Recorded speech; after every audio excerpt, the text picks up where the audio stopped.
For the next few minutes, let's talk about something that's very important to you, especially if you're trying to lose fat, and that's why calories don't count.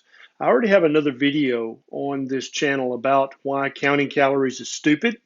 And in this video, I'm going to go even more in depth and talk about details that I don't talk about in the other video. So if you want to watch that one after this one, you would probably learn a little bit more. And there's not going to be any overlap in the two videos. So if you know someone who's trying desperately to lose fat, because that's what we all want to do, we don't want to lose weight. We don't want to lose muscle. We don't want to lose bone. We don't want to lose fat. And to do that, there are specific things you should eat. There are specific things you should avoid. And there are specific things you should do. And so I'm going to put down in the comments down below, I'm going to pin my comment to the top. If you'd like to learn more about how to actually lose fat, then you can check out my Keto 101 series.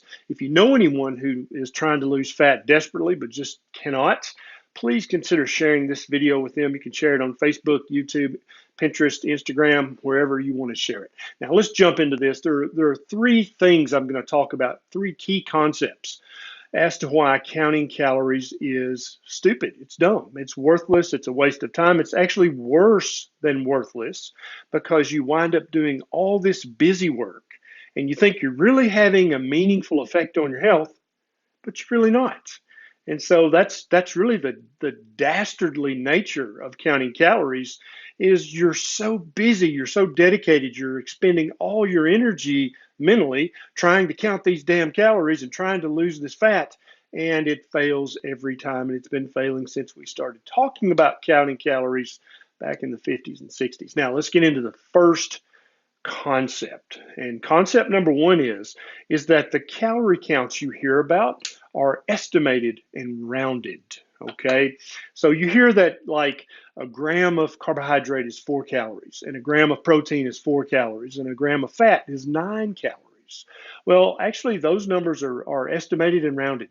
There is no such thing as a gram of carbohydrate that yields exactly 4 calories. That doesn't exist. Okay, these are accepted estimates. That does not mean they're real. So if you're trying to actually count up and get an actual calorie number, you are off every single time you try to do that. And that's why one of the reasons why counting calories is dumb. Let's dive into this a little more. So let's talk about carbohydrates first. There's supposed to be 4 calories per gram in a carbohydrate, but it totally depends on the kind of carbohydrate it is. If it's a sugar, it'll have anywhere from 4 to 4.2 grams or calories per gram. So that's pretty close. But what about starches? Starches have 4.4 calories per gram. So that's 10% off, right? If you calculate that. What about soluble fiber? That shouldn't have any calories, right? Well, actually, that's not right. It's got somewhere between 2 and 2.5 calories per gram of soluble fiber. Yes, fiber has calories. And then insoluble fiber usually has less than 1 calorie per gram. It's not 0, but it's usually less than 1 calorie per gram. Now, proteins yield about 4.25 calories per gram, not 4. And so again, you're off by 5 to 6% before you ever get started. If you're trying to calculate how many calories you ate today by grams of protein, you're already off by 10 or 15%. Fats. Now, this is very interesting. We're told that fats contain 9 calories per gram, right? Well, that's actually not true at all either. If it's a polyunsaturated oil, then it contains 9.1 to 9.2 calories per gram.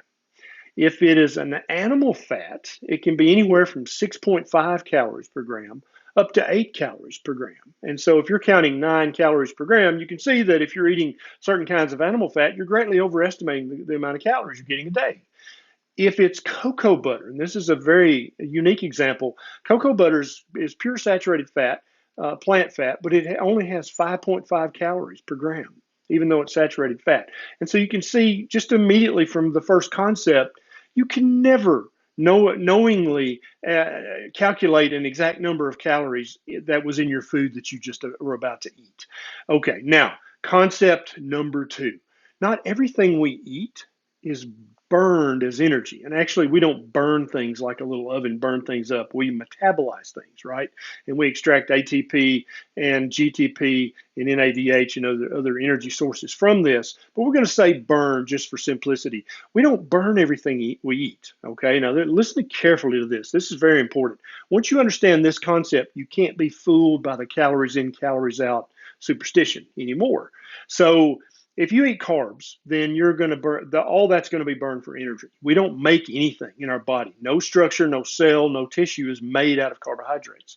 And so any carbs you eat, that's going to count as calories. That's going to count as energy that you either burn for energy or you store it as energy, which is what fat is, right? Now, what about proteins?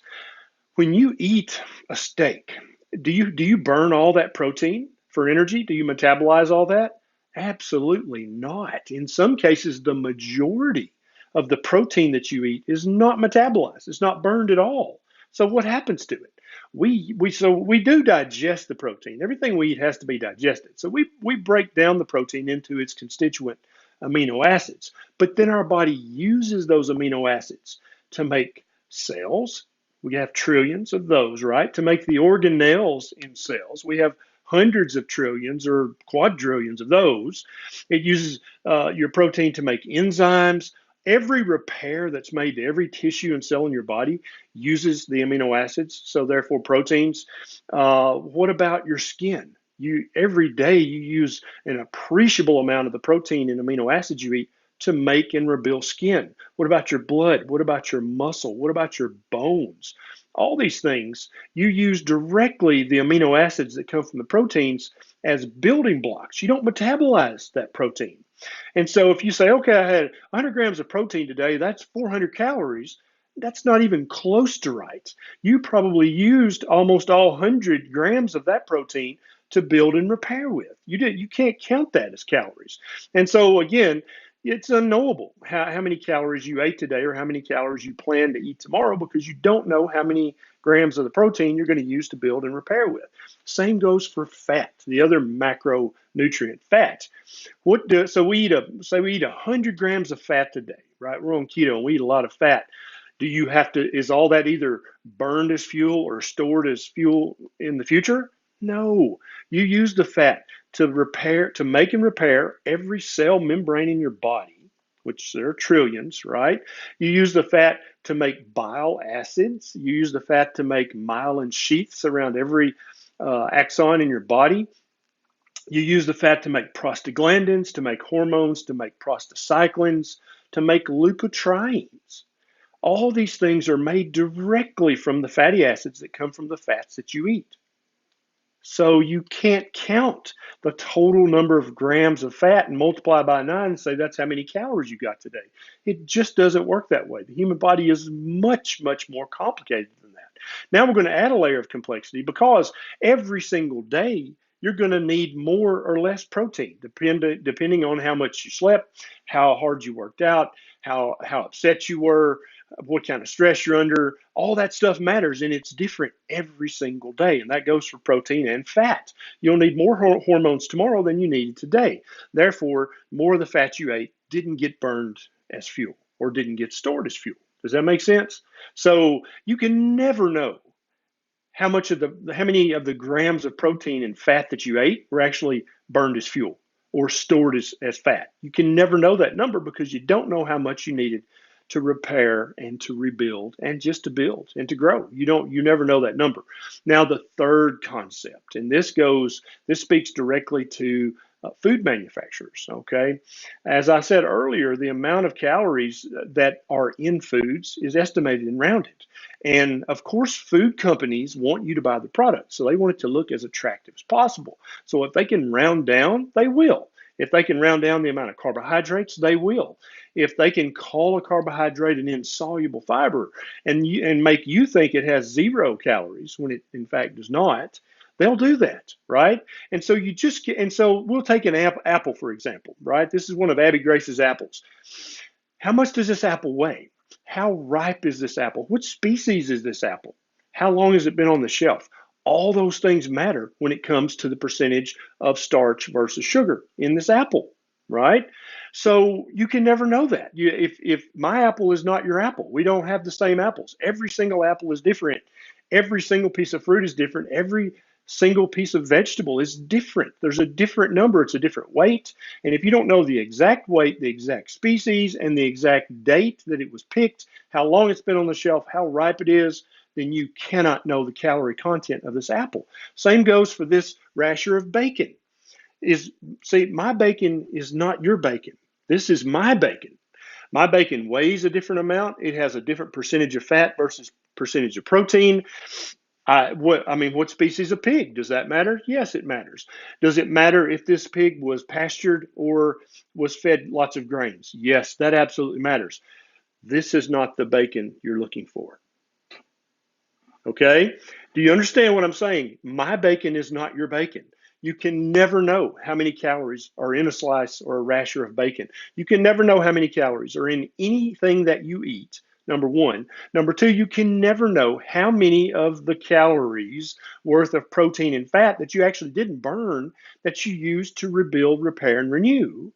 And then secondly, we're just fed a line of bull crap that the 449, the carbohydrate is 4 calories, protein is 4 calories, and fat is 9 calories. That's just not true as well. And so stop worrying about the calories. Stop even trying to estimate how many calories you ate yesterday or how many you're going to eat tomorrow. Stop trying to estimate how many calories you need for your basal metabolic rate. You can never calculate any of these things. They're not math problems, they're calculus problems. You'd need a supercomputer to calculate all these numbers. Stop worrying about it. If what you would like to do is lose fat, then you need to eat the proper human diet. And that's going to range somewhere between vegetable heavy ketogenic to carnivore. Somewhere in that spectrum is the proper human diet for you, because what we're trying to do is we're trying to hack the hormones that decide whether you're going to use this bacon and burn it for energy, or whether you're going to store it for energy later as fat, or whether you're going to use the protein and fat in this bacon to build, repair, and renew the cells that your body is made of.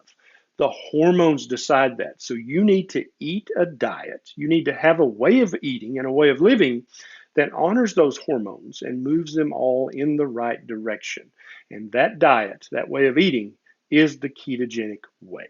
I have many videos about the ketogenic diet on this channel. You're welcome to check those out. Also, if you'd like to get more videos like this in the future, if you'll click the subscribe button, it's down there somewhere, and click the bell right beside it. Every time I make a new video, you'll then get a notification. All right, guys, this is Dr. Berry. I'll see you next time.